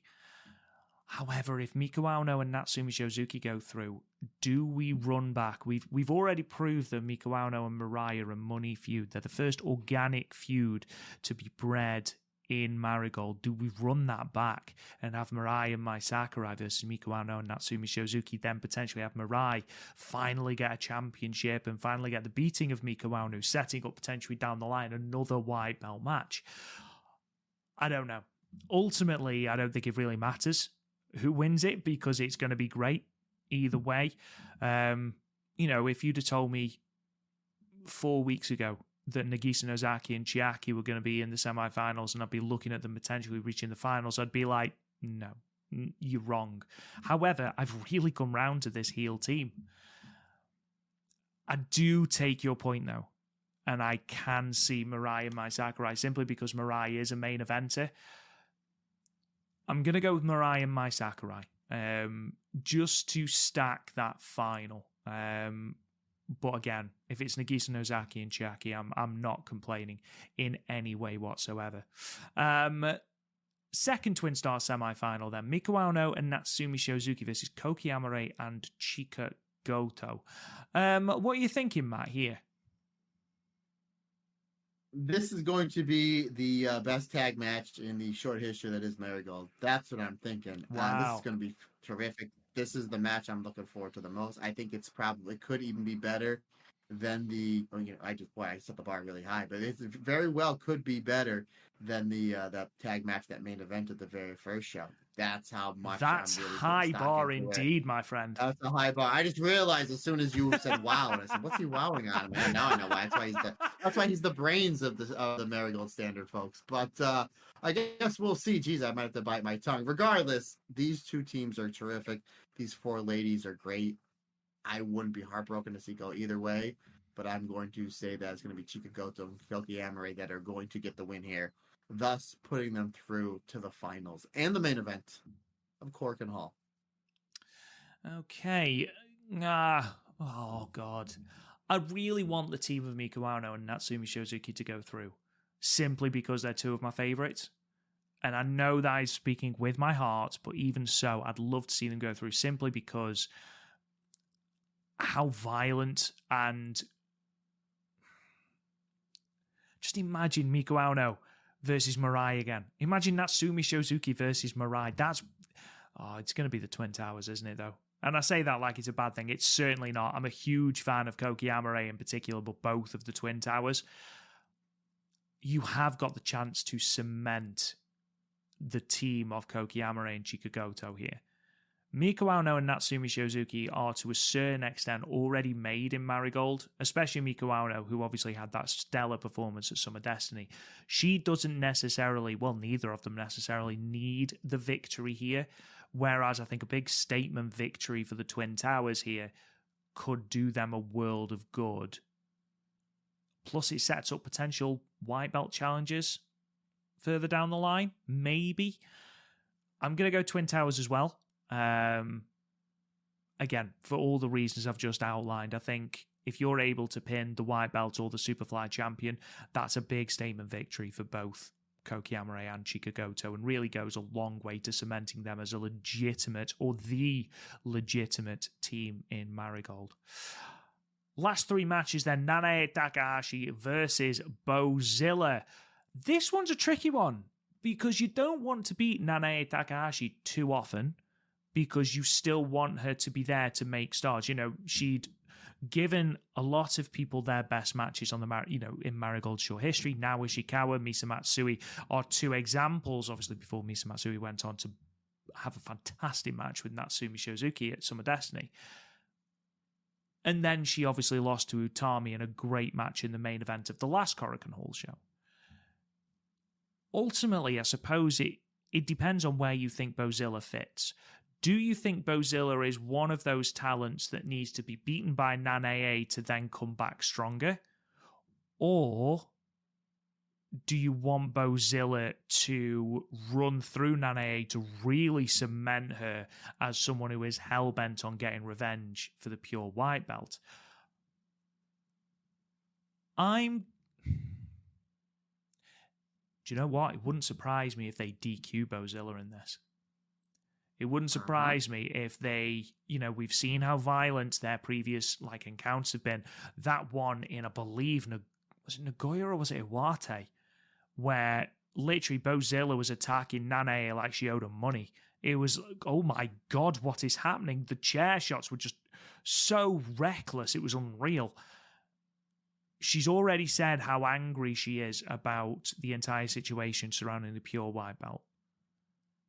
Is she going to take that anger out on Nanae and go too far? Ultimately, then you save yourself a headache of, trying to sort of divvy out losses but keep people strong. You still paint Bozilla as such a monster that she couldn't be contained, and you protect Nanae, who I've gone on record as saying multiple times is doing the best work she's done in many, many years. I'm going to stick with that. I think Bozilla gets DQ'd here for just going too far in terms of the violence. But I think it's going to be a hellacious match. I do not know what to expect. Well, I do know what to expect. I don't know how far they'll go. But I am looking forward to this simply because it is so unpredictable. Yeah, I mean, if you think about this, I don't think this is going to be a one and done between the two. No, I agree. I agree. And I don't think it should, because I don't think you to put Bozilla right back into the white belt picture just yet. And Nanae Takahashi, you're really not doing anything with her for a singles, and neither you should. She should stay elevating younger talent, which she's great at.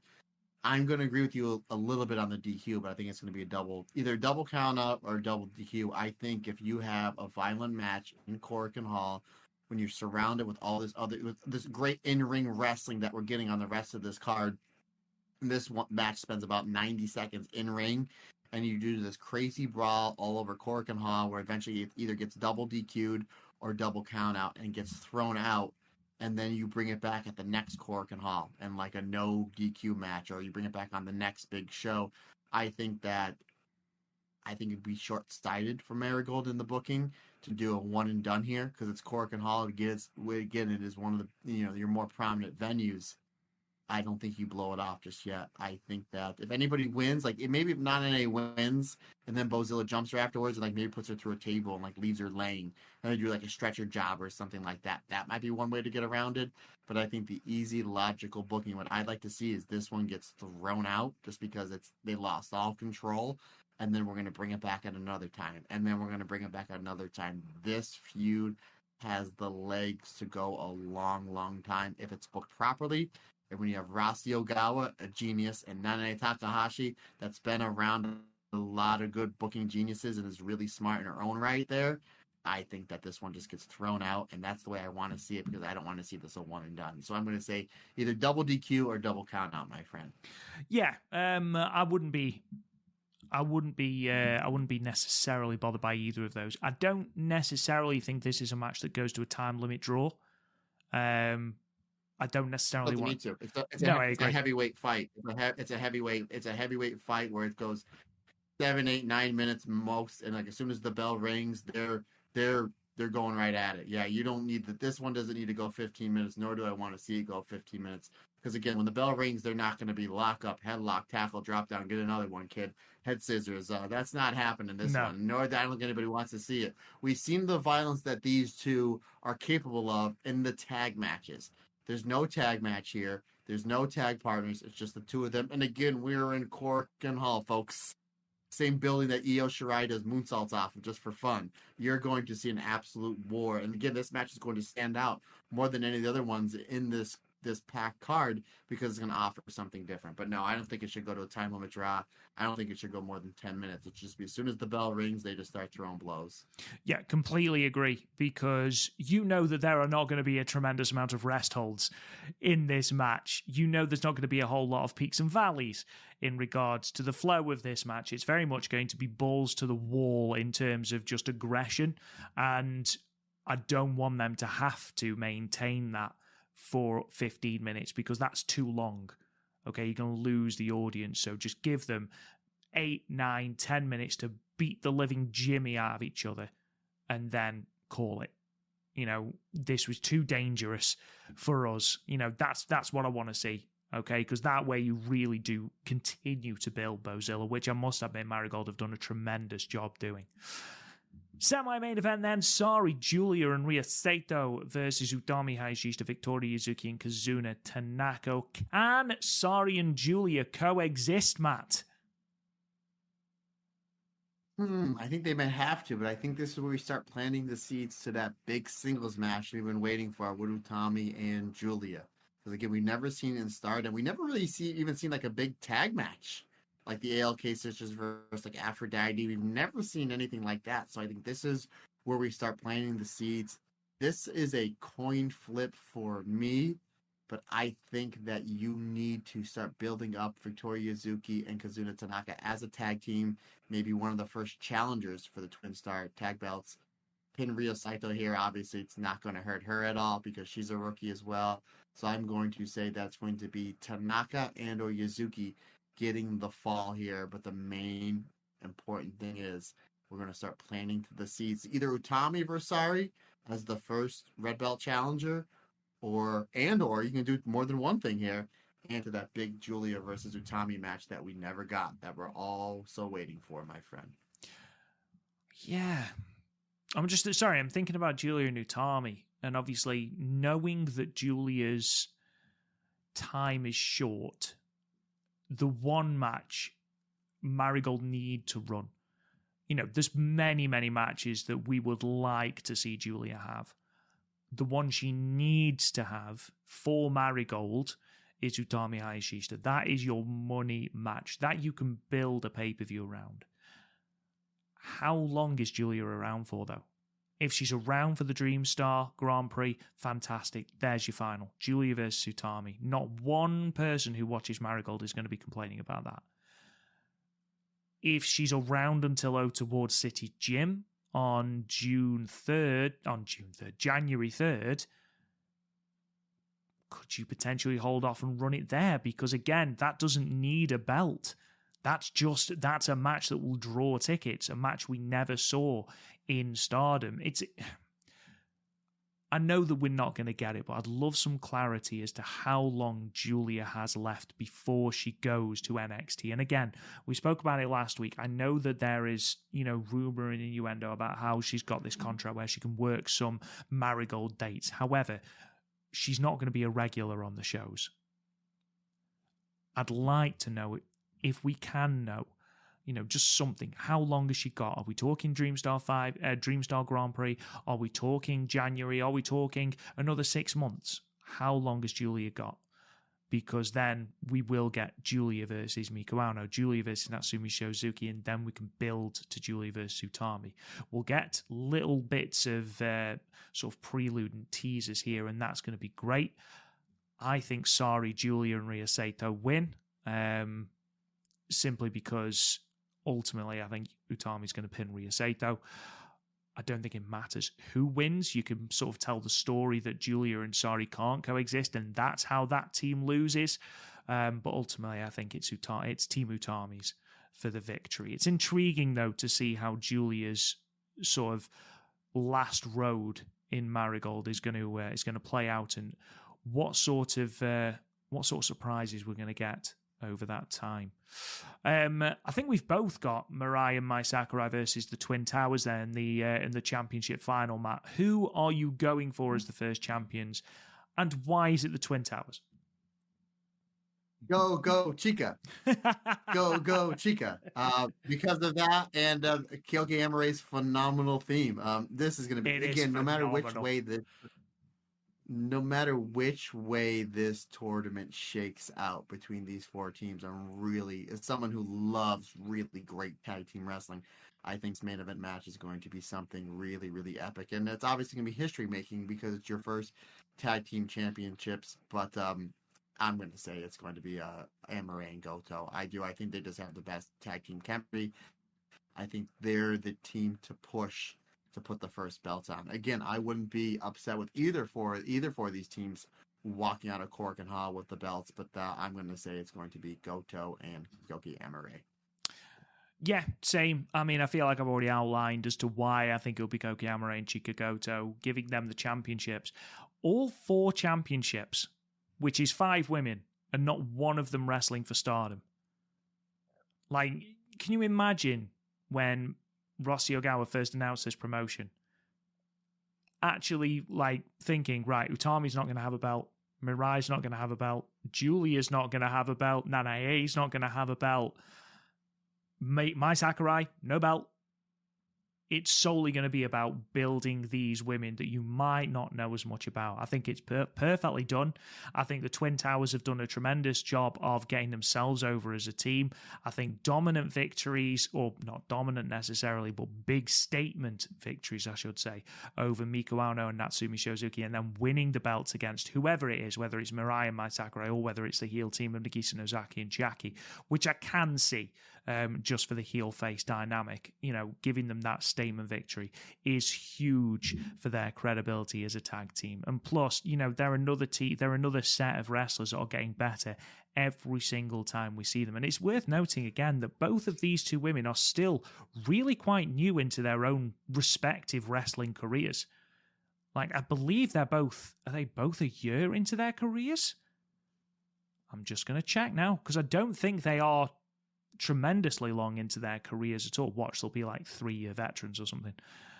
Okay, so Koki Amore is 2 years into her career. 13th of February 2022 she debuted, so still relatively young into her career. And Chika Goto is 1 year. That's the one I was thinking of. It'll be 2 years in August, so still relatively new into their careers, Matt. But again, big statement victories, and I think they'll be getting over huge. And again, just think about the matches that we get those for them then for those titles. That's another main event for a Korakuen down the road. Anyway, that just about brings us to the end of this episode of the Marigold Standard Experience. We've gone a lot longer than I thought we would, considering we've only got one show to talk about. But there we are. Matt Turner, it's been a pleasure, as always, talking to you, my friend. Ladies and gentlemen, thank you for listening. Thank you for sticking with us. You can find out everything to do with Marigold over at the website, www.thestardomcast.com. You can subscribe to the podcast wherever you get your podcasts. If you think we've deserved it, a 5-star review and a comment goes a hell of a long way to helping us out, whether that's on Spotify, whether that's on Apple Podcasts. It truly, truly does mean a tremendous amount. You can find us on all social media platforms at Marigold Joshi. And don't forget, you can subscribe to our Patreon, patreon.com/the Stardomcast, where you can get all of our episodes early and ad-free for as little as $1 a month. Ladies and gentlemen, that about wraps it up. You can find me on Twitter at RealRobGoodwin. Matt Turner, sign us off, good sir. Absolutely, folks. Questions, comments, suggestions, anything I can do for you, Matt Turner OF, on the Instagram and or the Twitter is the best way to get a hold of me. If you want to shoot me an email, that's perfectly fine as well. thestardomcast22@gmail.com is the best way to get a hold of me via the old-fashioned email system. Folks, that's going to wrap it up for another episode. We greatly appreciate your support. Can't do it without you. Like Rob said, please take 20 or 30 seconds out of your day. Go to Apple Podcasts, hit that 5-star review and a comment. It really helps the algorithm out. Because at the end of the day, not only are we trying to get this podcast out, but we're trying to get out the Joshi-style pro wrestling out to as many people as possible. But like I always say, folks, it's just not my podcast. It's our podcast. Because we're all together, and everyone's different. Everyone's special.